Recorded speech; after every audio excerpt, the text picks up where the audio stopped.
Mike can hear us, Sarah can hear us. It looks like most people can. Yeah, so I think it's not on us, that one. And your bandwidth is low, however. Okay, well, I'm not sure what I can do about that, but hopefully everyone can hear me. Say that. Let's see how we get on. Yeah. Right, Nick, take it away. Okay. Good evening, everybody. Just before we go start, I have to say this because of GDPR. If you don't want to be videoed, please can you leave? Now I've said that. Okay. Yeah. I was going to say something, but I'll leave that to the end. Is just welcome to our, what number is it? 27th, 28th? I think we're 29th, you know. Okay, I'm one behind. 29th lock-in series. And tonight we've got Ant from YPN. And before we go on, I've seen his presentation or part of it, and Ant doesn't actually say anything about himself, so I'm going to do it for him tonight. Sorry to embarrass you, Ant. I met Ant in 2011 when we first started the journey with LMPG. And when we first started, we had like 57 members. And Ant saw a small 20-minute presentation, and Ant kind of brought into that. And he allowed some of the members that were using LMPG at that stage and allowed them to do articles in his magazine that they used LMPG and what kind of savings that they'd made. And Ant never asked for anything in return. So, and he's been a great big advert for LMPG. Last year, we were allowed to do articles in his magazine and for really no cost. And Ant's been, like I said before, a great big advert for us. So I want to be an advert for him today. If you're not a member of YPN and you're not buying that magazine, it is full of content, good stuff that you will get a lot out of it. And it's less than £8. It's £7.95 a month. There's no contract. And I said to him earlier, Ant, you're going to give anybody something for registering with you to get the magazine? And he said, yeah, I'll sort them out. So again, Anthony, otherwise I'll get confused. Thank you very much for coming on tonight. You're a great guy. You don't promote yourself enough. Yeah. And what you do and that magazine of yours is brilliant. So I'm just going to introduce you to Ant and everybody, YPN, and how he become a landlord to a developer. That's it. Okay, thanks, Nick, and thank you for a very sort of kind introduction. I'm not going to do a big sell on the magazine or anything like that tonight. What I do tonight is sort of talk about my own experience in sort of property investing and moving from being a landlord into development and the challenges along the way, and also talk through some of the other businesses that we have and how they've been affected in these really strange times that we sort of find ourselves in.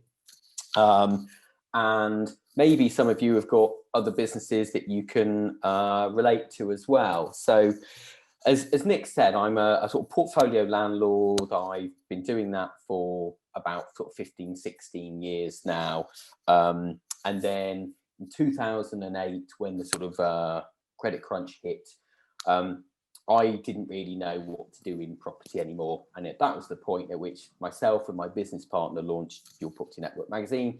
And the whole idea behind it was exactly the same then as it is now. And that was to look at what other people were doing in property, how they were making money, the stuff that was working for them. And I could learn from it, and so could people who read the magazine. So that's it, really. That's what we do. So I've got sort of 4 different businesses. I've got the portfolio, which, you know, I'll talk about in a second. And I'm going to talk through quite a lot of case studies tonight, if that's okay. I learn best when I'm looking at a property and someone talks through the numbers. I'm not very good at the sort of theory stuff. I'm much better if I see a property, see what it looks like, and understand how the deal was done. I've got my portfolio side of things. At the same time, I've got the magazine business, which in many ways is similar in that it's based on recurring income streams. And that's a sort of theme throughout the other things that we do as well. So we have around about 8,000 subscribers who buy the magazine each month, and that means we don't have to go out and sort of resell each month. I remember years ago I worked in recruitment, and you know I used to have to sort of, you know, I had a monthly target. I used to have to hit that, And then next month I'd start again, and I was starting from scratch, and it was a horrible feeling in sales. And I'm sure, I don't know if anyone can message in here in the chat box and, you know, let me know if you've worked in sales and had that feeling. So that was why property was so appealing to me. A, that recurring income stream. B, the magazine as well, creating a recurring income stream. And then I've got a development business as well, which I've got a couple of partners in, which we're going to talk through some of our developments tonight. And then finally, I own a gym business as well. So we own a couple of gyms, one of which was an absolutely brand new start in October, in November 2019 was the day the doors opened. And it came about because I go to a gym, I'm really good friends with the guy who owns it. He wanted to do another one, but he didn't have the money to do it. So we put in some money and helped him raise the balance to open this new gym. And we were due to hit break even in the April 2020. But in March, I think it was March the 23rd, the doors of the gym closed due to COVID. And since then, we've been open, I think out of the sort of 14 months, we've been closed for 8 of them, which with a new start business, I'm sure anybody watching this can understand is punishing. And there have been some very, very real challenges in that business over the last sort of year and a half. But the ethos was exactly the same. Create a product which people like, whether or not it's a property that someone's going to rent or a gym, and generate that recurring income stream. So a lot of gyms, their biggest problem is that they, people pay and never turn up. Ours is exactly the opposite. We run 2 CrossFit gyms for anybody who knows what CrossFit is. And the problem with CrossFit people is that they come to the gym all the time. Most people will come 4 or 5 times a week. So we have a sort of problem with capacity. So those are my sort of business interests, as it were, really. The magazine is the day job. The property sort of sits alongside it. I'm not a particularly hands-on landlord. I used to self-manage, and then I found out something I didn't enjoy doing at all, really, and I handed it across to agents, and they do it. And my involvement, that it really is sort of making sure the rent's in, the mortgages are paid each month, and, you know, if needs be, organising a bit of work with the letting agents. So that's the sort of landlord that I am. So I was going to talk through, Nick, if you're happy for me to do this, and Paul, you're happy for me to do this, talk through some of the sort of the first deals that I got into and why I did those and how I did them. Because although I've got a few different business interests, I'm actually quite risk averse. So shall I kind of chat through a couple? Would that be useful? The sort of early start deals? Yes, go for it, Ant. Okay, all right, let's see. Okay, so if I can hit share screen. So this is, I'm going to just try and, I've got to try and move back the other way through these. Okay, so this was one of my very first properties, and I found them pretty low risk. So I'll talk through it. This was a 1-bedroom flat in Weston-super-Mare. For anybody who knows it, Weston's a small town about maybe 20 miles to the south of Bristol. It's sort of Bristol's poor relation in many ways, really. And this was a property that was on the market with an agent. It was a repossession. So it had been, let's say the former owner hadn't taken care of it on the way out the door. They'd kind of smashed it up a little bit. It was pretty unloved. No one was going to walk into this property and think, oh, my dream pad. It wasn't that sort of place. So I was able to buy it for cash. And there was a few reasons it was a cash purchase, actually. One, the previous owner had bricked the kitchen out before he left. And this is an interesting deal in other ways, and hopefully some people can learn something from it. It's a leasehold flat. There's 8 flats in the building, and all of the other owners in there had a bit of a falling out. So they'd stopped paying the service charge on it, which meant they hadn't insured the building, which meant the property, this flat individually, was unmortgageable. It wasn't possible to get a mortgage on it because the building wasn't insured. So it seemed to me an obvious thing to do is to buy it if I could for cash, insure the building, try and get the people who the other leaseholders sort of talking to each other and back on track, contributing towards that service charge. And then do a bit of a refurb on it and force the appreciation of the asset. So all the figures are on the screen here. I paid 46,500 for it, like £9,000 on a sort of quick refurb. It revalued at 70,000. Well, I was able to remortgage at 75% of that to 52,500. So in total, I left £4,000 in this deal. It currently rents for £495 a month, and I've got a mortgage of on that, which cost me £152, just over £152 a month. So service charge and agent's fee, I make just under 250 quid a month profit on it, which I think probably for most people who are single let landlords, everybody I talk to who's a portfolio landlord, their net profits are broadly the same if they're running a sort of leveraged portfolio. Paul, I'm looking at you. I don't know if that would sort of tally with your experience. So does not get rich quick, far from it. The plan for me was to create equity in each deal, to take one pot of money and turn it into, if I could, multiple properties, to create a place that someone would want to live in, want to rent, was a safe, warm environment. It was never going to be, this was never going to be a luxury apartment. It was never going to be the kind of, you know, the aspirational property. But for someone paying perhaps £400 or £500 a month, it was one of the better places on the market. So that was it for me. Could I create a few £100s a month cash flow from it, some equity in it, which this one's probably got around about 30,000 equity in it. And then I thought, if I can take one pot of money and recycle this 10 or 20 times and keep doing this, then I could grow my net worth, grow my cash flow each month, and each property would be, I'm going to say, relatively low risk. You know, the rent's kind of 3 or 4 times the monthly mortgage. I tend to go for fixed mortgages for as long as possible, if I can, sort of 3-year fix or 5-year fix. So I'm relatively sort of risk averse in these types of deals. So that one, I think probably, I don't know if you'd agree, I'm looking at Paul here, he's got his video on, if you'd agree, it's quite a safe entry into the property market. Yeah, thumbs up. Okay, thank you. Okay, so this one was ever so slightly different, and I own this property with a really good friend of mine who's much better at property investing than me. She may well be on this tonight.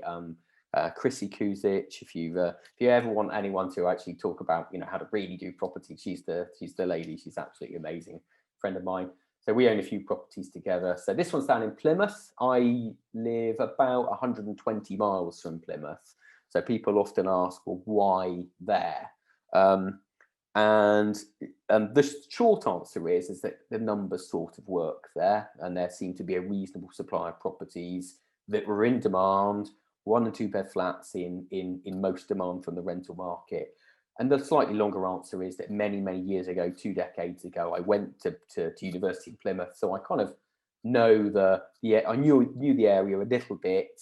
Had a bit of a sense for it, and I could get to know it fairly easily. So this one was a first floor flat that we paid 70,000 for, and the refurb cost 14,000. Now this one was slightly different because it was a 1-bed flat, but we turned it into a 2-bedroom flat. It was one of those Victorian properties with quite a large sort of front room. So we moved the kitchen into there to create a sort of lounge diner, and then what had been the kitchen became the 2nd bedroom.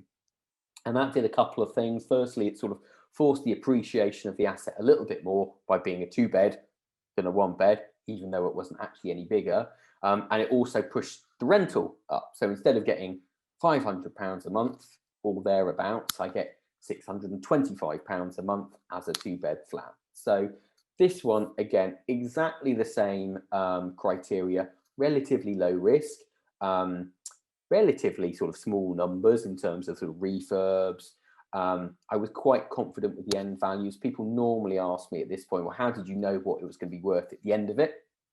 And it's a really good question, because you never really know what the value is going to put it on the end. The best way is by, if you can, getting to know some valuers in the area, talking to them about it, maybe instructing a private valuation if needs be, talking to the estate agents, and just trying to get a really rounded knowledge of what you think this thing's going to be worth. So this one, again, I make £300 a month profit on it.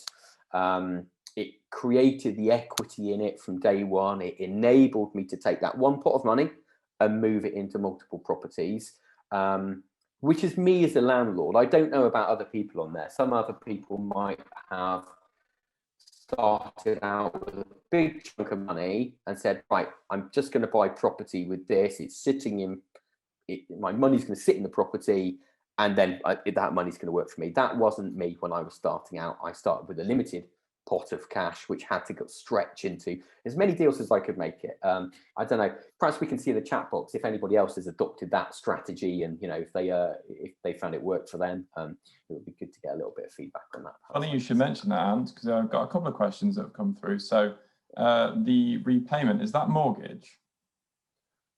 Yeah.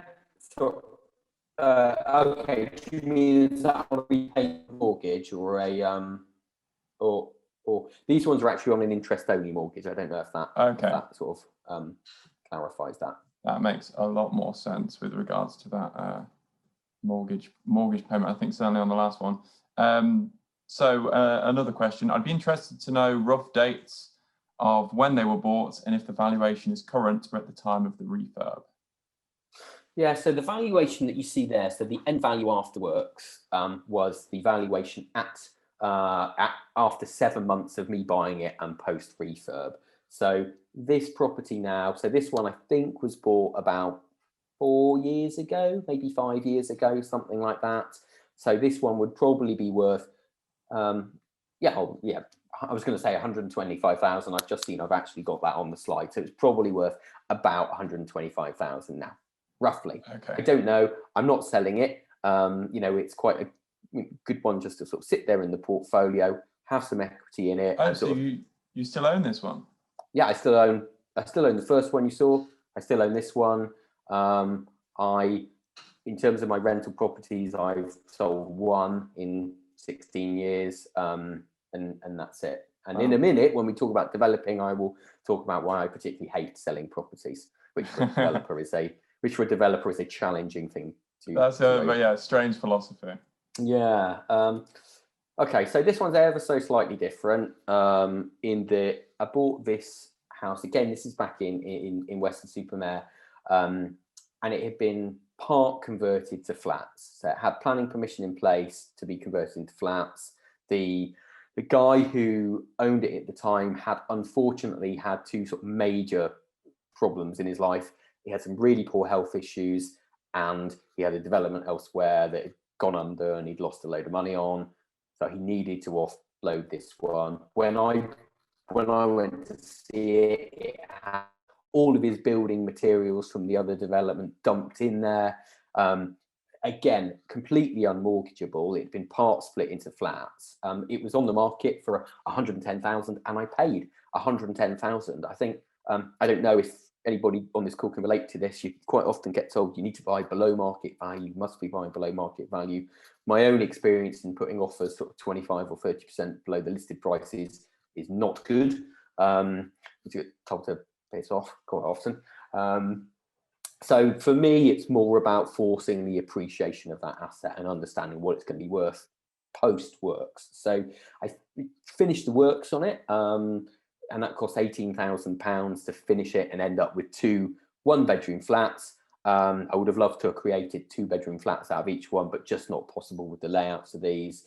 So I'd spent up the legal fee on this one. I'll explain this. So the legal fee is £3,000. It's higher here than you would see on an ordinary purchase because we title split it, which just meant purchase the freehold of the building and then created 2 separate leasehold flats and enabled me to refinance against each flat individually. So the sum of the 2 flats was greater than the value of one freehold building, if that makes sense.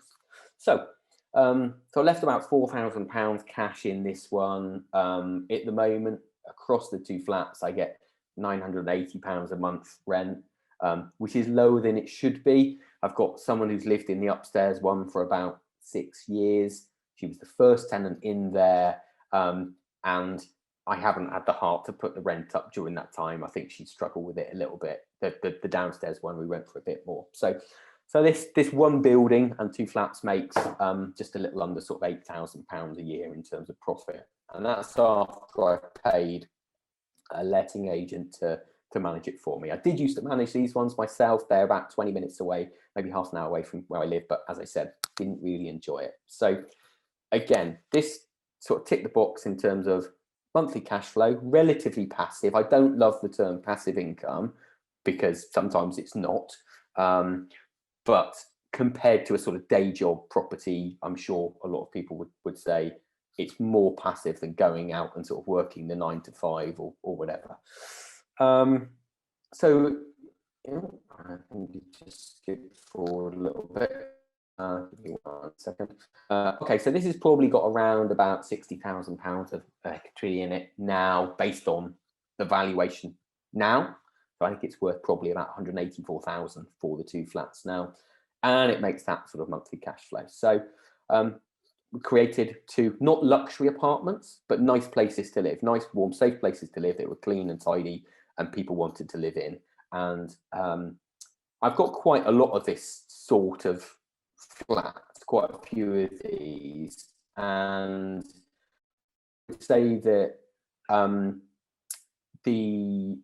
quite a lot of my tenants are in receipt of sort of local housing allowance, and I'm probably never been as grateful for that as I have over the last year, because during sort of pandemic, during COVID, mostly their incomes have sort of been uninterrupted actually, because they're in receipt of benefits. So I have, touch wood, had very little sort of interruption to the income, to the rents received. I appreciate that. I'm, very fortunate in that. A lot of people might have experienced different stories through this. So just a quick question on this one, Ant, before sure. you move on. Yeah. If you purchase freehold, are you also able to hold the lease on the flats when you split the title? No, it's one of those. It's a really good question. You have to hold the freehold in a different legal entity to the leaseholds. I know why. A legal thing. Yeah. So the freehold of the building is owned in a company structure, and the leases are issued to me personally. Okay. Which again, something I didn't know until you kind of get into buying one of these, and the system says you have to do this, and you go, why do I have to do that? It doesn't make any sense. But yeah, so freehold in the company, individual leaseholds in personal name, as it were. So. Okay, so this one is now a switch into development to sell. Okay, and I guess this is where people start getting interested, because probably most people on this call have done buy to let. They know how to do it. They probably understand the numbers I've talked about there, and have done loads of these deals. So what we're going to sort of move on to now is talking about developing for profit. So this is in Plymouth. It's on Dale Road in Plymouth, which is sort of right on sort of cusp of the student area in Plymouth. And it was owned by a housing association that were selling it through a commercial agent. And those things are important. I'll explain why in a minute. And it was 4 pretty grotty 1-bed flats. And when I do mean pretty grotty, there was quite a lot of needles at the back of the property. It was pretty bad. A nice area, a reasonable area, but been empty for quite a long time. So I'd done a number of those with my friend Chrissy, my partner Chrissy. We'd done quite a few of those sort of 1-bed to 2-bed flats individually, and got quite good at this. So when this came up, it was 4 flats, 4 1-bed flats, which we looked at, and Chrissy looked at, because she's smarter than I am, and said we can reconfigure these into 2 beds. And so we did. And at the time we did it, we said, well, we can either keep these in the portfolio, and they would be absolutely, perfect in the portfolio, very much our sort of type of property, or we could sell them and take the cash, take the sort of cash profit, and do something else with it. So we decided to sort of see, well, let's see what the market is like. So again, purchased a freehold building with a title split to create a lease for each of the individual flats, and then sold them on individually. So this is probably, out of everything I've done, this is probably still my favorite deal, because we were in and out of this deal from the day that we purchased it to the day the last flat was sold, I think it was about 9 months, 9.5 months. So it was very quick in and out. Therefore we weren't suffering any sort of fluctuations in the property market by doing a development over a period of years. It was quick in and out. And I've got loads of figures on you can see some of the pictures inside. Hopefully these look, a little bit nicer than the grotty sort of housing associations ones we saw earlier on. So we paid 260,000 for it. The build cost was £80,000. Our average sale price per flat was 116,000. So our total flat sales was £464,000. And then I said sale of lease. It's actually the sale of the freehold. We sold the freehold to one of the companies that buys freeholds, and they paid £36,000 for it, which was amazing, really. I didn't even know there was a value in freeholds at this point, and a good friend of mine sort of told me all about it. So it says 7.5 months. It was probably near 9 actually by the time the last one completed, and everyone was happy, and we just finished a bit of snagging. So the net profit after sort of finance costs, legal fees, and that was £106,000, which I really like this deal because it had 2 exit strategies. I was really happy to sell these and take the profit now, but I would have been equally happy for these to sit in the portfolio and rent them out, and they would have rented it maybe £650 a month each flat. So they would have chunked it away, making sort of 300 quid a month on each flat. But we wanted to see how if we could do it. So if we got any questions on this one, I did just say actually it was important. It was on with a commercial agent. I don't know what it is about commercial agents. They're a completely different breed. They're far more qualified normally than your sort of high street estate agent would be. Normally they've got sort of surveying qualifications and all sorts. And for whatever reason, it's actually quite rare that a lot of them list their properties that they have on Rightmove. So this one wasn't listed on Rightmove. It wasn't even listed on their website. Normally they'll have a sort of preferred list of buyers. So it is, if you're looking for this type of building, it's absolutely worth you getting in contact directly with the commercial agents in the area, and having a sensible conversation saying, look, I'm looking for blocks of flats or a commercial building that might be suitable for conversion into flats.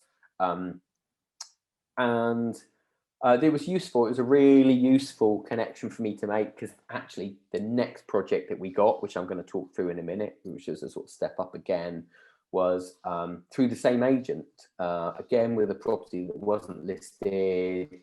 He knew us. He knew we could complete on this.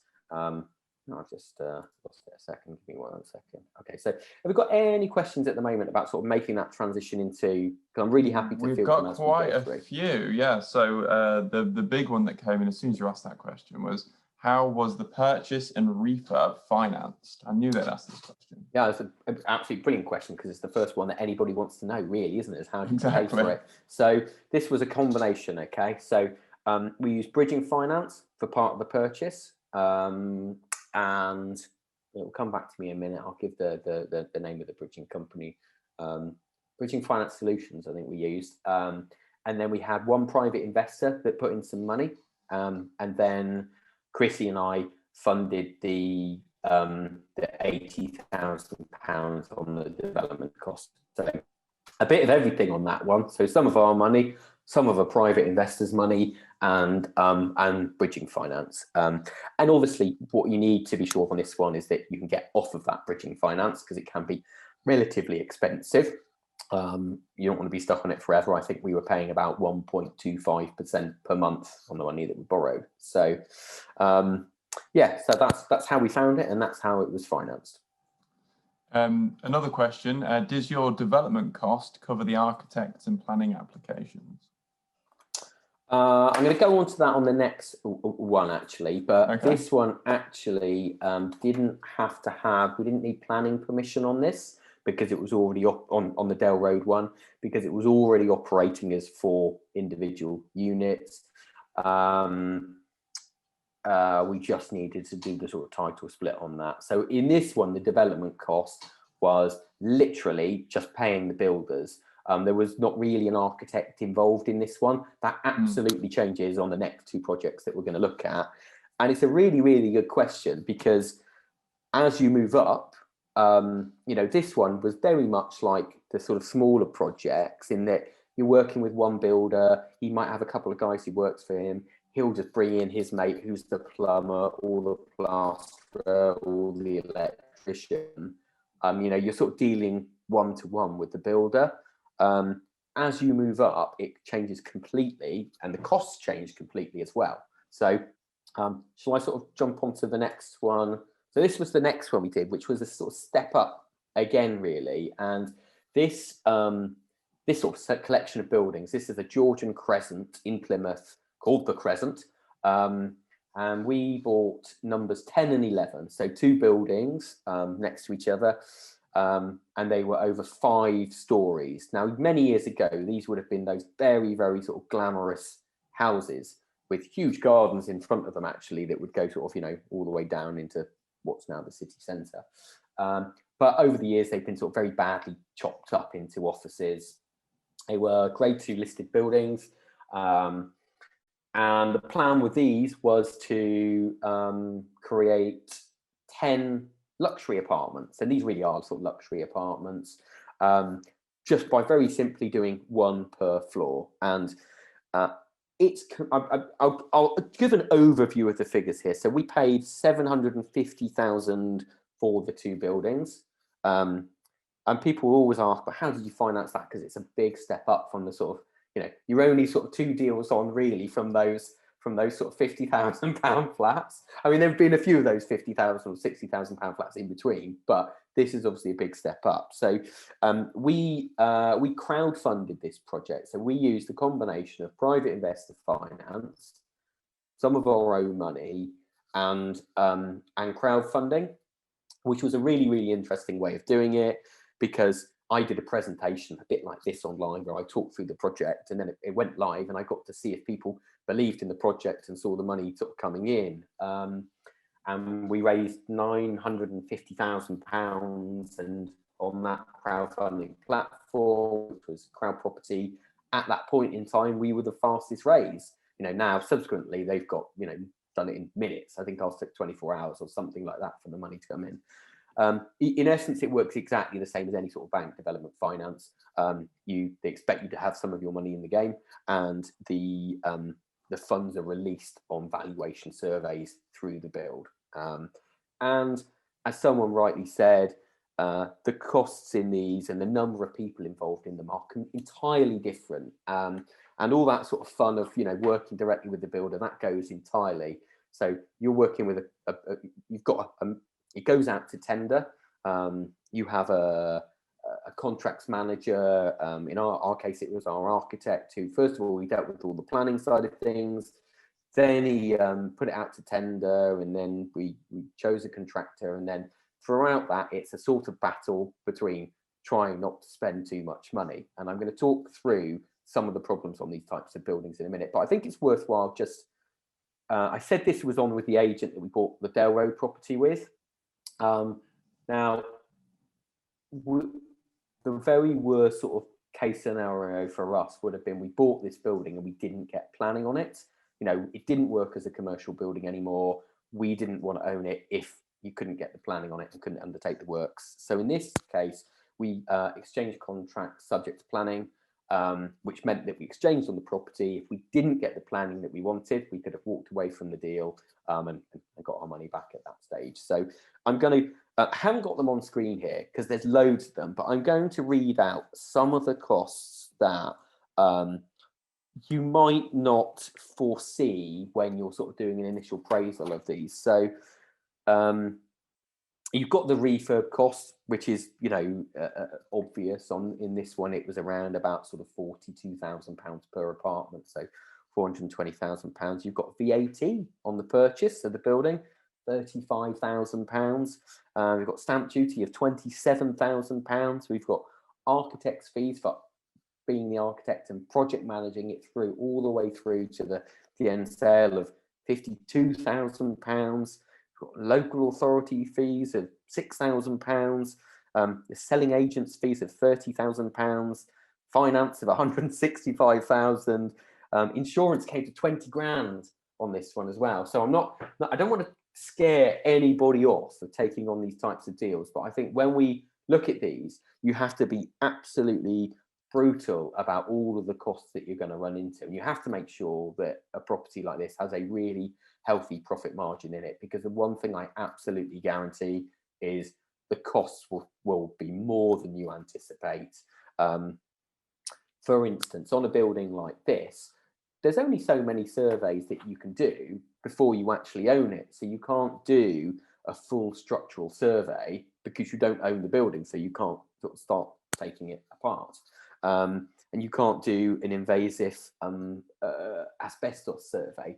So whilst you might have a best guess at what your costs are going to be, a lot of those figures, when they come back from your contractor, are provisional sums. So they'll put in a provisional sum of £20,000 for structural work, but they don't actually know what it's going to be until they start work. So, Paul, I'm going to look at you. Nick, I don't know if you've had a similar experience on some of your projects, where if you've undertaken anything like this, where you just don't know until you're in the building. You don't know. You've got a contract price with the builder, but the contract price is not necessarily what it's going to cost you. Yeah. I feel I should mention at this point, Anne, because you've swung over to Paul and Nick a few times. When they muted themselves, they couldn't unmute. Oh, okay, right, they're going like that. That's why so they've not been ignoring you. that's fine. Okay, I thought Nick was going to be giving a bit of two-way, but that's okay. That's no problem. I'll concentrate on you, and Anthony. So, yeah. So again, my advice on this one is these projects, they take longer. That this was a sort of 2-year deal, really. A year of which was the build. We had areas where we went over budget, in terms of the structural side of things, in terms of bringing in and beefing up the utilities into the building. The snagging period at the end of it takes longer, to sign up all the buildings and then make sure everyone's happy in there. So they take longer. There's bigger profits in them, but there's a lot more that can go wrong in a bigger deal. There's a lot more sort of moving parts, as it were. So when I'd say, when we were kind of part way through this one, we were saying to ourselves, once we've done this one and the last one sold, we can start looking at the next project, and that would be great. We can line that one up and go again. And like everything, it never really works out like that. What tends to happen is, like buses, they all kind of come at once. And so this was the, if I can just find it. So, oh, sorry, these are some internal pictures after, actually. So I said they were sort of luxury apartments. I think, the pictures sort of speak for themselves. They're pretty nice places, really. We retained as many of the sort of features as we possibly could in there. So, okay, so this was the next project that we did. And this is about maybe half of the building. I couldn't actually get a picture of the whole building stood in front of it. It's if anybody wants to have a look at it, it's called you put in Pern Convalescent Home or Pern House in Plymouth, and you'll find the information on it. It was a former care home, a former convalescent home many years ago, owned by a charitable trust, and it was about 11,000 square feet. So we do a game and see who can guess nearest the purchase price. Anthony, can we get people to do that and just read out a couple of the answers? Yeah, so, sure. Stick it in the chat. Yeah, all of you Londoners out there, this is 11,000 square feet of period grade 2 listed property. So I'd be interested to know some of the guesses. Oh, Paul's gone with 2.1 meters. No, it's bigger than that, Paul. Yeah. You're saying, does he mean million? You do 2.1 million? Okay, that's his guess. Yeah. So yeah, 2.1 million is Paul. 750k, 1.2 mil, 1.9 mil, 500k. Okay. Come on, 1.7 million. They're all over the place. 2.75. Okay. Well, someone has seen this presentation before, because the purchase price was £525,000 on this. Oh, okay, my which God. You look at that building, and there's people who've got terraced houses which cost more than that in many, many areas. So it's a lot of building for the money, and I'm the first person to acknowledge that.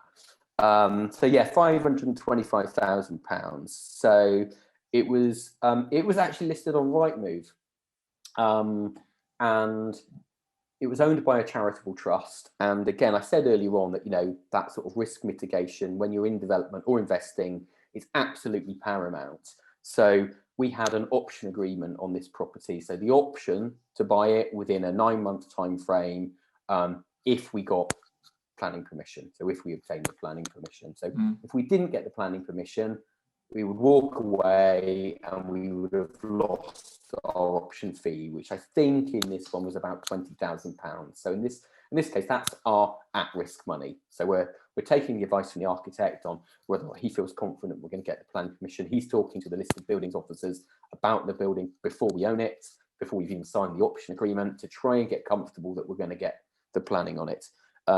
So that's the at-risk money, as it were, because the very worst situation is to buy this property, not get the planning on it, and end up owning a massive lump of a building which doesn't work as a care home anymore, and I have absolutely no use for. You can just imagine the costs of holding this thing and not using it. So we used an option agreement. It was one of those really weird situations where there was a trustee for the charity who was sort of in charge of this, and he verbally agreed the option agreement at £513,000, and then he died without anybody else knowing, else knowing about it, really. And at this point, they sort of said, "Well, I think we could get a little bit more money for that." And so we said, "Well, okay, we'll give you another £12,000." And thankfully, it was cited. It was very unfortunate for him, you know, and his family and loved ones that he passed away. And quite unfortunate for us at the time as well, because we just thought, right, this deal could fall over at any point. So, okay, so I'll rattle through some numbers on this if that's okay. Well, actually, I'll talk about a bit more about it first of all. So there was a restrictive covenant on it, that it had to be. They wanted only people who were over the age of 55 living in the building. They didn't want a developer buying this and turning it into, you know, 100 student rooms or anything like that. For the reason being is that the charity still own part of the land. They have a daycare centre that's sort of in the land, and they have some almshouses as well. So they didn't want, you know, hundreds and hundreds of young people making lots of noise. So it had this restrictive covenant on there, which I'm not really a fan of, because it really restricts your exit strategies. So if you couldn't sell these properties, they'd be very difficult to let, because the over sort of 55s market, not that many people renting compared to other sort of age brackets, and the value of the properties as well would mean that the rent didn't really stack up. So when we took this project on board, it was really different to the Dale Road one. That Dale Road one earlier on, that would have been, they were great in the buy-to-let portfolio. These would have been absolutely hopeless. The GDV on this building was 2.6 million. So, you know, a average value was £260,000, and probably because of the nature of having to, of the people who had to live in them being over 55, the rent on it may have been £700-800 a month. They would never stack up. They would never make economic sense. They probably wouldn't even cover the cost of a mortgage if we had to refinance them and keep them. So we had to make sure that we could sell them. Again, in this type of building, you never really know what you're going into. And if people are happy for me to be totally candid and, you know, talk about some of the issues that we had here, then I'm really happy to do so. And if it's boring, then I apologize. But, you know, these are the real realities of it. So when it went out to tender, our architect put it out to tender, and it came back, and we had chosen the contractor. And I think at the time the bill cost was £800,000. That was the contract price on it. And then they came back and they said, "Oh, you know, so do you want fire retardant and acoustic insulation between the ground floor and the top floor?" Or yes, of course. And they said, "Boy, you didn't actually specify that in the tender document, so we didn't quote for that." And so all of a sudden we've got another £20,000 worth in additional insulation costs because there'd been a bit of a mistake in the tendering. Which, who's to blame there? Is it our architect for producing the tender document? Were they being a little bit cute on the tendering process? I don't know. I just know that we had to foot the £20,000 additional bill on it. And we had another situation as well where there was a small extension going at the back. There was a single story at the back, which we were just going up one story on. And when they did a window schedule, the architect hadn't included the new windows in the new part of the building.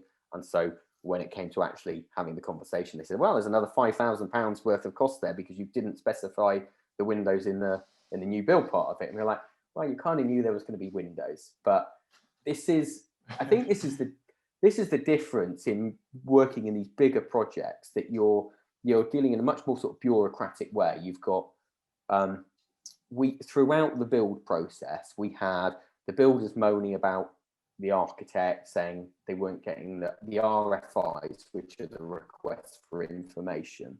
So clarifications on certain things. So I had 27 emails over a 48-hour period about the location of a loft hatch. And I had to sort of say, I don't really care where it goes, as long as it goes in the loft. But, you know, there's a bit more bureaucracy in these types of things. So everything takes longer. It's not like you're not dealing with like one contractor on site like you are on those little projects. You're sat around a table. They've got a quantity surveyor on their side. You've got a project manager, and you're trying to, between the two of you, control the costs. Because on this type of building, things will go over budget. They will absolutely go over budget. So here we had some drains that had collapsed, which we hadn't known about. And that was an additional sort of £30,000 cost. We had some additional structural works. You see these amazing bell towers, or, you know, copper dome towers on the top. They needed more work than we thought they would have needed. The roof needed more work than we thought they were going to need it. You know, we came out of this project and we made a really healthy profit, but it wasn't the profit that we thought we were going to make on day one. And the principal lesson that I would say on this type of project is that you have to make sure there's a really healthy profit margin built in. So when we started out, this was around about sort of 35, 36% profit margin estimated, and that soon gets eroded away. And this happened during Brexit, and thankfully just prior to COVID. I mean, COVID kicked in just as we were doing the snagging process on this. And a few more lessons on this market as well, very specifically this market. So these properties were sell for the over 55s. In actual fact, the average age of the person who bought these properties was probably nearer 75. And they moved in and they were retired, and they bought these beautiful flats. And I don't know if I've got any. Oh, here's some of the images mid-build, and this is what they look like afterwards. So I think probably most people would say they're pretty nice places. But there's the sort of expectation, and then there's the reality. This is a 200-year-old building where the listed buildings officer doesn't want us to replace the windows, for instance, and they're single pane windows. And then people move in and they say, oh, it's pretty drafty in here. And so they're unhappy. Oh, this is a new house. It's really drafty. Yeah, it's got 200-year-old single pane sash windows in it. So there's always that sort of difference between their expectation and, you know, of it being a new property and the realities of it being conversion. I mean, some of this I absolutely love, some elements of this project. I mean, who wouldn't love taking this really, really grand building and turning it into something that looks like this? I think the painful bits are all the bits in between of, you know, sitting in the sort of meetings with the contractors and the endless meetings with them. And then at the end of it, the snagging period as well. You know, we were trying to make sure our new owners were really happy in there. But these were people who were kind of in their 70s and sat in their apartments all day, who would sort of find time to find a streak of paint or a little bump on a skirting board, 200-year-old skirting board or stuff. So the snagging side of this was probably the least enjoyable things I've done in property development. But as a project, oh, I didn't talk about the funding of it, did I? Did I mention the funding of this one? You've not done funding yet, but before we go into figures, yeah, I just wanted to get through a couple of these questions. Sure. And the first thing is, something that I've sort of noticed here. You mentioned that the market, well, your average tenant age is about 75. Did you have to sort of specify anything with regards to like shower grab rails or wheelchair access, or were there any particular products of that regard that you had to look into? It's a really good question. We didn't in this instance, although we had one couple who were looking at one of the upstairs apartments, and they were concerned about, you know, as they got older, their ability to cope with the stairs. And so we said, well, look, if you buy it, we'll put in a stair lift for you. And that would have actually required going back and getting additional planning permission to do it. So it's no small matter. It's a listed building with a really ornate staircase in it. They didn't do that in the end. So we didn't have to adapt these in terms of the grab rails and the kind of walk-in baths and that sort of thing. We probably would have done some retrospective stuff had we needed to get over the line.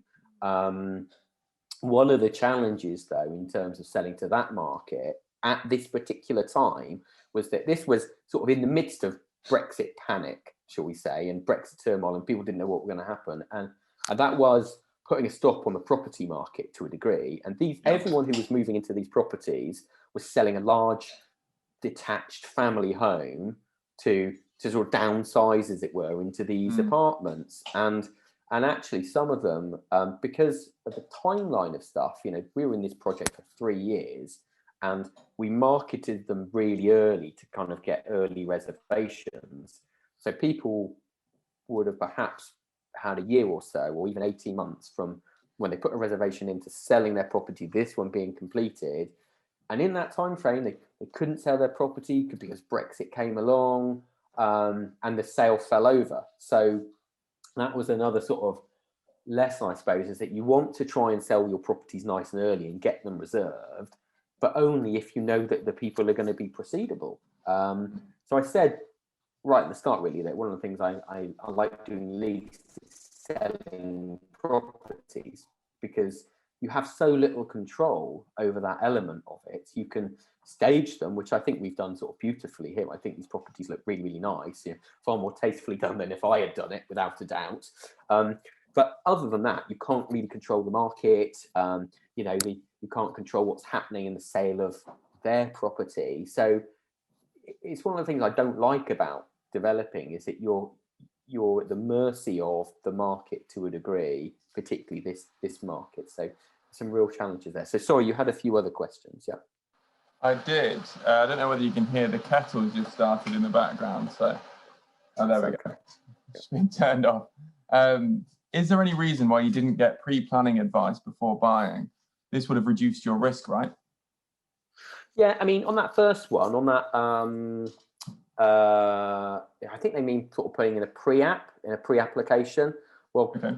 We did ask about that. We did ask, you know, whether or not we should do that with our architect, and he was very confident that we wouldn't have a problem getting planning for this.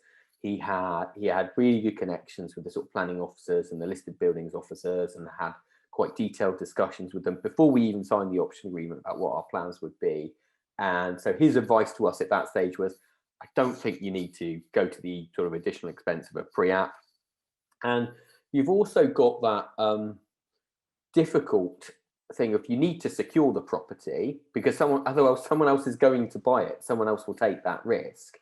So there's an element of, you have to have some degree of sort of speed and certainty, and balancing that against risk. So in this case, we were happy to sort of put the £20,000 at risk on the advice that he had given us. I didn't have, you know, a few nights where I was thinking, well, I hope that comes in, because obviously I did. But it was an informed risk, shall we say. Yeah, I don't know if that answers the question or not. I guess we could have put a pre-app in, but that would have made the process longer. We only had a certain time frame within which to actually execute the purchase, to get the planning and get it over the line. So I was quite concerned about it dragging over that 9 months of the option agreement, and then them selling it to someone else at that point. So it's very much a balancing act. Yeah, definitely. As you mentioned, it's managing the risk of the planning application, but you've got to manage the risk of, is this opportunity going to disappear tomorrow? So I think that's a really useful insight. And I liked what you said earlier on, just sort of as an aside, about some of the issues you had with this. A lot of them boiled down to miscommunication, and that you get at any level of this business. In your case, it was a miscommunication between the architect and project manager. Yeah. But it was just that the consequences of that were £30,000, £20,000, because they weren't specific enough about what they wanted. So that can happen whether it's one window or whether it's how many windows in this property. Like 150 windows in this property, 150 of them. And you're absolutely right. There's that sort of communication thing, and there's also a million moving parts in this. You know, there's to get us. You know, you could go for a design and build contract where it's a specified price, and that's a possibility. But normally, the builder will build in all elements of risk in that, and therefore reduce most of the profit margin. So I've got my oldest and dearest friend is a sort of quantity surveyor, and he's worked on hundreds of projects. And I was sort of bemoaning this project and some other projects over a beer with him ages ago. And he said, "Yeah, that's just what it's like. That's just what it's like." And because the reality is with these buildings that, yeah, there's the elements that boil down to communication, and then there's the stuff that you just don't know. You can't do these invasive surveys. You can't do a full structural survey until you own the thing, because no one's going to want you ripping down walls before you own the thing. So you just have to take an element of risk. And the risk element is making sure that at the outset there's a big profit margin built in the full knowledge that actually as you go through it, it's probably going to get eroded through costs going up, or your buyers kind of negotiating on the purchase price or whatever, or it going over time, and finance costs and all that kind of thing dragging on as well. So you have to go into this sort of thing knowing there will be these problems, because there will be. The plus side of this type of deal is that those flats earlier on, and anybody who's out trying to sort of buy houses to do up and make a margin on whether or not they're keeping them or selling them, that's a massively competitive market. If you're buying a 2 or 3 bed house or a 1 or 2 bed flat, and it's a it's a repo property, or it needs a good refurb or whatever, there's probably 24 people at least chasing that same project. And if you're in an auction room, it's probably going to go for more money than you could afford to pay for it if you want to make your margin. One of the advantages of this type of deal is that there's perhaps only in a city like Plymouth, 2 or 3 other players that might be looking at this type of project, because it's too small for the big boys, for the big developers, and too big for most sort of, mum and dad investors or people who are doing it on their own. So there's far fewer people, and they might be in the middle of another project and not wanting to take another one on. So there's fewer people competing for them, probably for very good reasons. So I kind of conscious that so some overview of the numbers on this one. Of we paid £525,000 for it. The GDV and the actual sales prices that we got for all 10 was 2.6 million. We ended up making about just under 20% profit margin on it, which is great. It's not what we thought we were going to make, for the reasons I talked about. We used crowd property to fund it, and we raised £1,050,000 in, I think it was 12 hours or something like that. And it was an amazing feeling watching the money kind of coming in, and someone had watched, us do a presentation and our belief in what this property could become, and pledged their money on it. And they're relatively well protected in terms of their risk profile in investing in it anyway. But it was a great way of doing it. And although it had its challenges, it's all going to be one of the ones I'm most proud of, just from the sheer sort of size and scale of the building. So my objective is sort of coming on tonight was to sort of talk through, I suppose, those little deals, that first £46,000 flat to this, a £2.6 million development, to sort of try and outline the stepping stones on the way. So, you know, from doing a 1-bed flat quick refurb to a 1-bed flat turning it into 2 beds to 4 1-bed flats into 4 2-beds and then 10 flats and then this, I'd hoped to sort of map out, you know, how that happened. And the timeline from doing those small ones to this was probably a couple of years, 3 years probably, from having done quite a few of those smaller ones to then sort of ramping up. And it definitely gave me the confidence to do other things as well, bigger projects and other different types of projects as well. Yeah, I think you're bang on with that. It's been honestly so interesting seeing how you've gone from these 1 to 2 bed flats, you know, as small as you're going to get, to a property the size of this, which is just absurd in some ways. And to get that for £500,000, I can see why you've got to take a risk on that. And you know, I think you've been very fortunate and been very intelligent with the way that you've gone about it as well, because like you said, there's going to be problems that no one's going to be able to see. Well, I mean, in this one, you know, to be perfectly candid, initial estimate when we looked at it, it was going to be about an £800,000 build. Yeah. And then when I add up everything that we spent and, you know, talk to my business partner who runs all the spreadsheets and everything, we ended up spending about 1.3 million on it. You know, £500,000 over budget. You know, I can't stress enough how important that sort of big profit margin, big potential profit margin is, in the knowledge that it's going to get eroded as you go through it. And there are lots of projects where you wouldn't have that. You know, if you were doing a new build project, once you're out of the ground, you'd have a lot more sort of certainty on the build costs and the per square meter costs. You know, it really is these types of buildings in particular that, you know, you're going to have a lot of unknowns on. Sure. So I've got quite a few questions that have come through. Probably, do you think it's a good time to go through, see how many of these we can knock off? Absolutely. Very happy to. So you mentioned crowdfunding for, I think, 2 of the larger properties there. And I thought that was quite interesting. So I remember hearing so much about that a couple of years ago, and then it sort of disappeared again. But obviously you've used it very effectively there. How do investors get a return, and how easy is it to sort of go through that process? Okay, well, we use a company called Crowd Property, which is owned by and was created by Simon Zucchi, which a lot of people will know of him. That business has definitely not sort of disappeared. They're funding sort of new projects on a sort of weekly basis, really. And this is my understanding, and certainly, you know, don't take this as gospel, go and look into it, but you lend money into a project for a fixed return, and I think it might be around about an 8% return. Crowd Property have a first charge on the property in the way a bank would, in exactly the same way a bank would, and they also expect you to have a chunk of your money, like 30% of the purchase price or thereabouts, in it, and they will only ever release the funds when you get to a certain point of the build.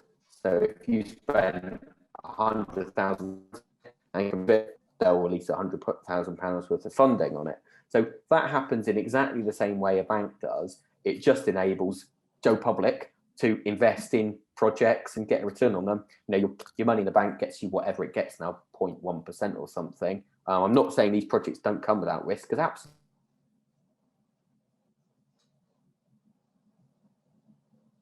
Hello? Have we lost him? I think he's finally lost him. He was tentative throughout, but we just about managed to squeeze all the knowledge out of him before his computer finally let him down. He needs to come back. He needs to answer all the questions. Yeah. So we can still see his screen at least. So I'll just close that. What did you think about this today, Nick? You've been incredibly quiet. No, because people say that I talk too much, so I haven't said a word.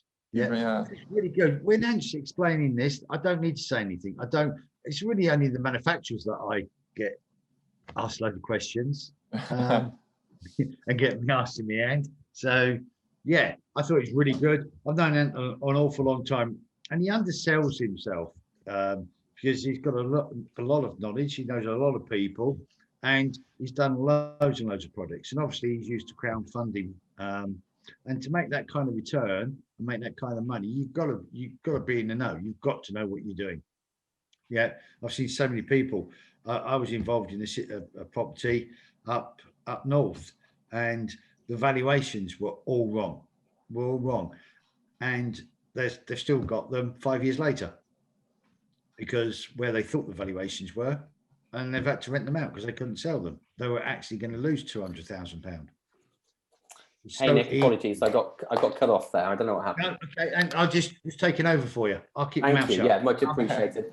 I live in the middle of nowhere, and the internet's absolutely hopeless. So apologies. So yeah, I think Nick was just saying, and I agree with him there, that you've almost chronically undersold yourself here because you've made it look easy to a degree. And some of these properties, particularly these massive ones, and I know you've had problems, but there really can be things that come out of the woodwork on any kind of property that can just blindside you. And the fact that you've been able to build that in and be proactive when it comes to the refurbs and managing these, I think that speaks volumes to the effect. If I've made out it's easy, I apologise. I assure you it's not. What I would say is that if I can do it, if I can be involved in these projects, and really I'm involved in them because I've got, people who are much more talented than me involved in them. I'm the weak link, whatever. But I'm quite good at bringing people together. So perhaps I've got a skill there. But I don't want to make them sound easy. What I would say is that they are out there, and if I can do it and sort of get involved with people who really know what they're doing, experienced architects with backgrounds in sort of listed buildings, and my business partners in this who knew far more than I did about these types of deals, then I wouldn't want anybody to preclude themselves from it because they didn't have the experience, because I didn't have the experience. I would say when the going gets tough, you have to tough it out, and you have to be able to be extremely resilient, because it's quite tempting to want to throw in the towel when things do get tough, without a doubt. And I think that happens quite a lot, really. But yeah, apologies. So yeah.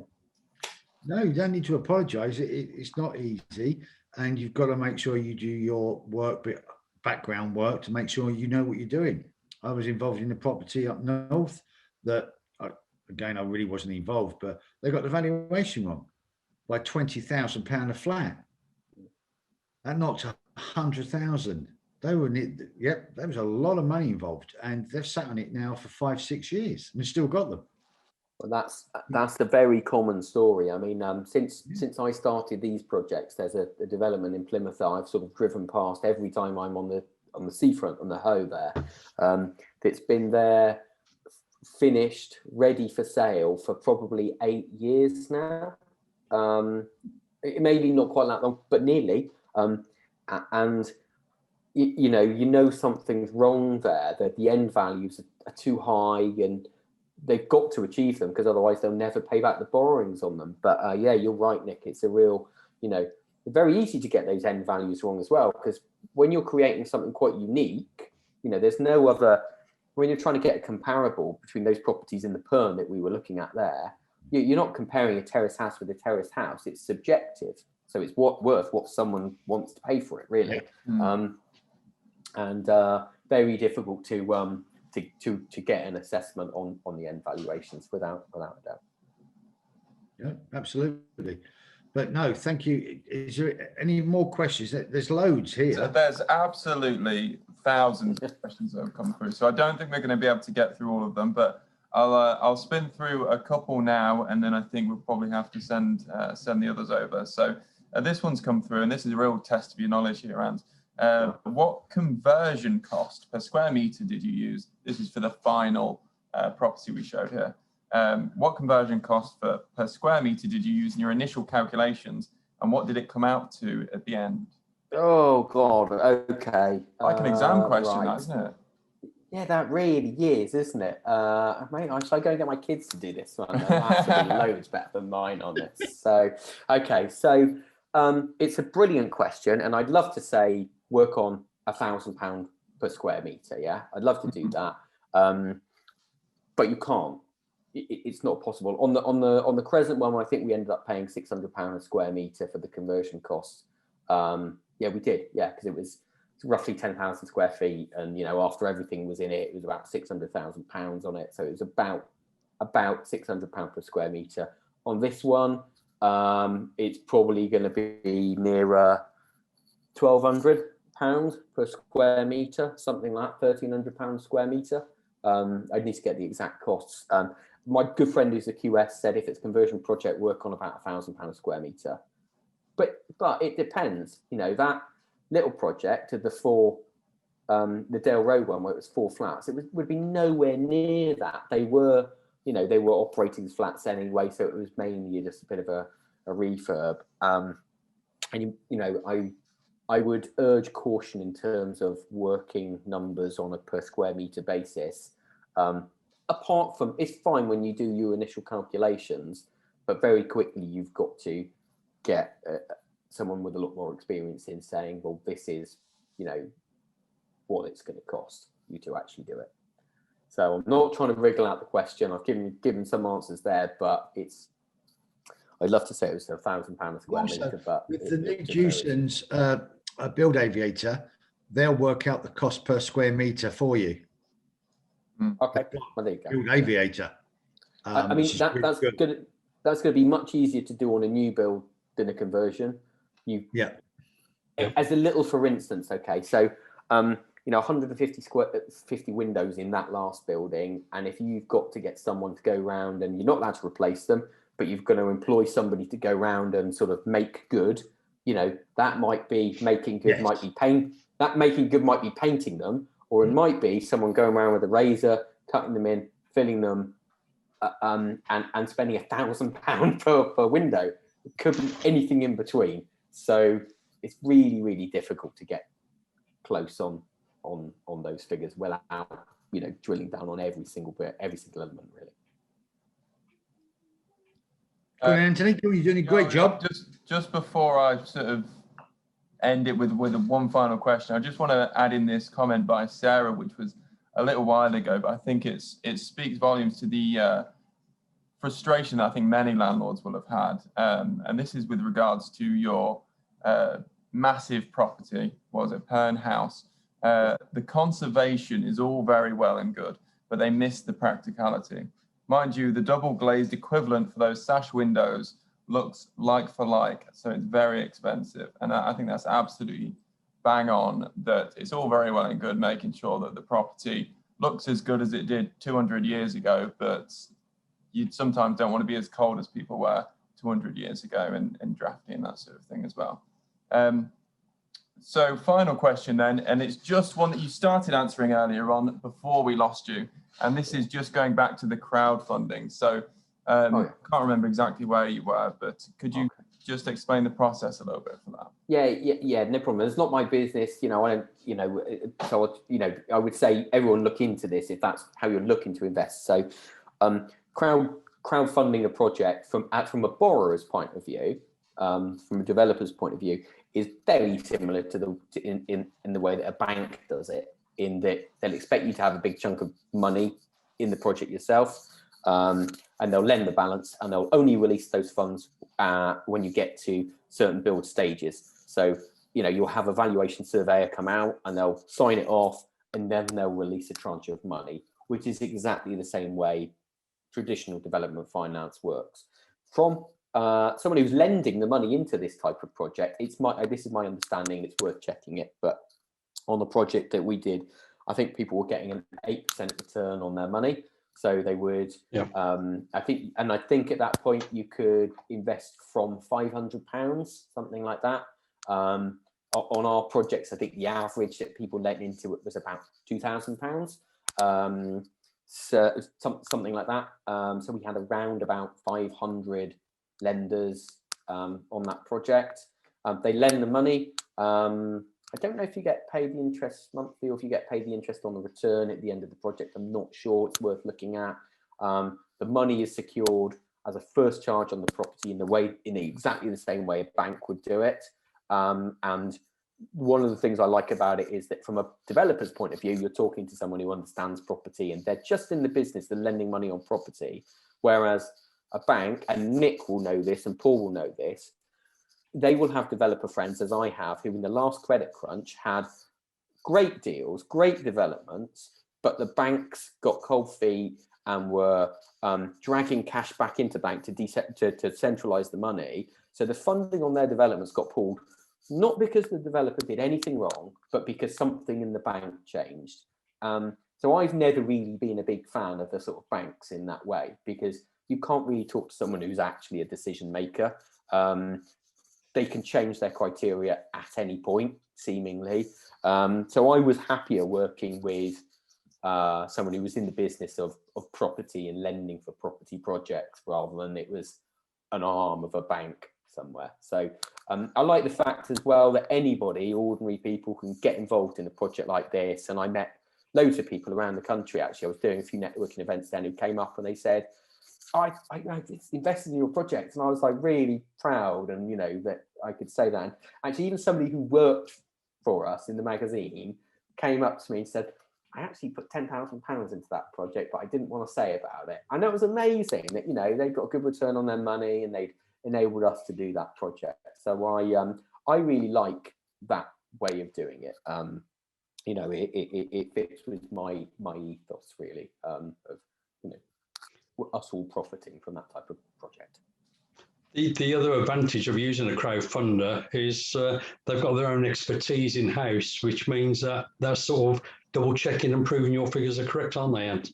Oh, absolutely. So Andrew, who I know you'll know, Paul, at Crowd Property, you know, he's going to know more about, he's forgotten more about property developments than we will ever know. And so to submit an application to them and get them to look over it and talk through, you're absolutely right. It's a double stop. You know, they're checking that your deal is good. They won't lend on a bad deal. So, you know, I'm not sure I'd have the same confidence with, you know, other forms of funding necessarily. So yeah, brilliant. Yeah. Yep. Okay, brilliant. Well, I think that's all from the two Ants today. So thank you so much, Ant, for coming on tonight. I'm just going to kick it over to Paul and Nick now to get their views and talk about next week. Paul, you can talk about tonight. Yeah, as I think everyone's saying in the chat, very useful insights. And unlike the people who generally go up on stage and, shall we say, fluff it up a bit, you know, it's, you know, straight to the point and straightforward and straight talking. And, you know, that's something that, you know, certainly NMPG members really appreciate. You know, it's, I think the fluff that's given a lot of the time by people who've been doing it or very experienced at 6 months in the property field, yeah, it's ridiculous. So good to hear from someone almost as old as me. So thanks for that. And I always say this: if the deal looks too good, it probably is. Yeah, just be careful. You work hard for your money, and I've seen lots of people lose money. But and also, did you mention about YPN? What you're going to do for people? Yeah, absolutely. I mean, you know, if anyone is watching this and they think, oh, you know, Ant seems to sort of talk some sense or whatever, myself and the team do the interviews, all of the interviews for the magazine, because we're all investors and developers. So everybody who works in the business is in property. So whenever we do that, we ask the questions from genuinely, I want to know how someone else is making money, or why they lost money, or why it didn't work, or whatever. So if anyone did want to subscribe, they just go to yourpropertynetwork.co.uk, yourpropertynetwork.co.uk, and there's a link on there to the subscribe button. You get your first magazine totally free. And then you also now, as well as a hard copy magazine posted through, we send you a link which gives you access to an app online. And you can read I think it's like the last 2.5 years worth of editions on there as well. We've got about maybe 60 hours worth of, my wife's just bringing me in a cup of tea. So we've got about 60 hours worth of audio recordings, and I don't know if she's going to say hello. Oh Yeah, so there's about sort of 60 hours. She's going to never forgive me for that. There's about 60 hours worth of, or maybe 100 hours worth of sort of audio recordings of me talking to other property people. And, you know, I think hopefully if people sort of listen to this tonight and think, well, actually, and, you know, he's pretty down to earth about it, and he does talk sort of fairly real numbers. That's exactly my job, as it were, with my magazine hat on. I want to know how people are doing it. So, and I've got quite a lot of recordings on there as well, sort of, you know, these types of recordings of talking about different projects. So there is no cost. You know, you get all of that for free to start with. If you like it, in a month's time, it's $7.95. You pay with a debit card, and that's it. So you put your debit card details in. It doesn't take any money. If you don't like it, you can cancel before next month. If you don't like it in 3 months' time, you can cancel at any point. So we try and make it a no-brainer.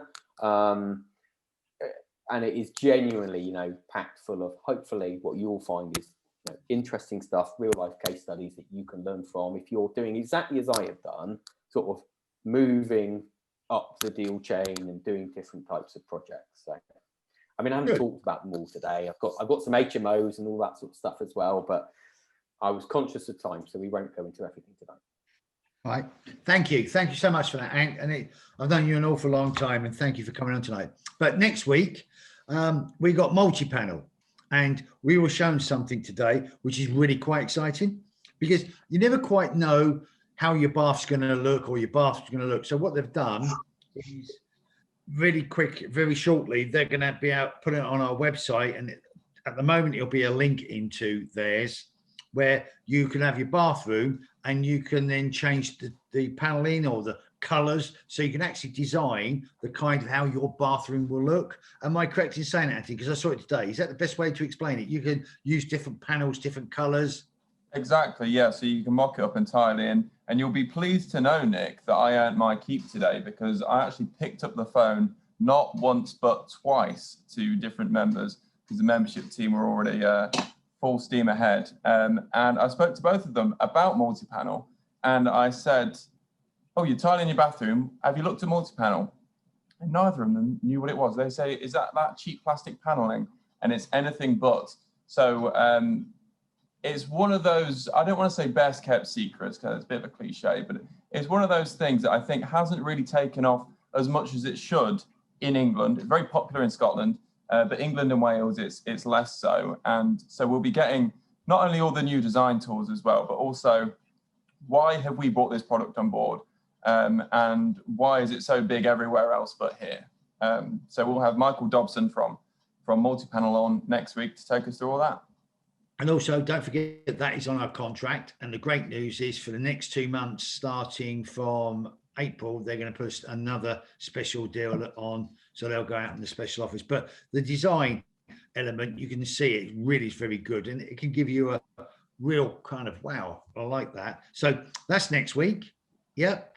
I hope everybody liked me keeping my mouth shut for a change. I loved it, Nick. After I got that sarky remark, where is she? Do you know what? She hasn't gone on Facebook since she told me to shut up in a very polite way. And she said, I haven't upset you. No. But yeah, all I can do is thank everybody. LMPG had a great month last month. Just to let you know, we've had a stonking start. We're on 70 members this month so far. Phenomenal. And we're only on the 3rd. So, yeah, really, really good. I'm really, really pleased with it. And also, I don't know, I didn't get involved in this, but Anthony needs a pat on the back. Johnston's gave acrylic gerbil mat for the 2nd month, but Anthony got an extra couple of quid out of them. So it's only £20 per team. I don't know how you did that, Anthony. Well done. The things I can do when you leave me alone, eh, Nick? Sorry? The things I can manage when you leave me alone. Oh, you sarky git. Okay. But all I'd like to say is welcome. Thank you for coming on to our 29th edition. And just remember, if you haven't seen any of them, you can go on to quick links on our website. They're totally free of charge. Click on them, and there's 29 of them there. Go and watch them at your own leisure. Been a pleasure. Good night, everybody. Stay safe. And budget. I thought the budget was quite good today. They didn't hit the landlords, did they? I think we got away with it, Nick. Yeah, I thought we got away with it. Good night, everybody. See you all. Cheers, guys. Cheers. Bye. Thank you.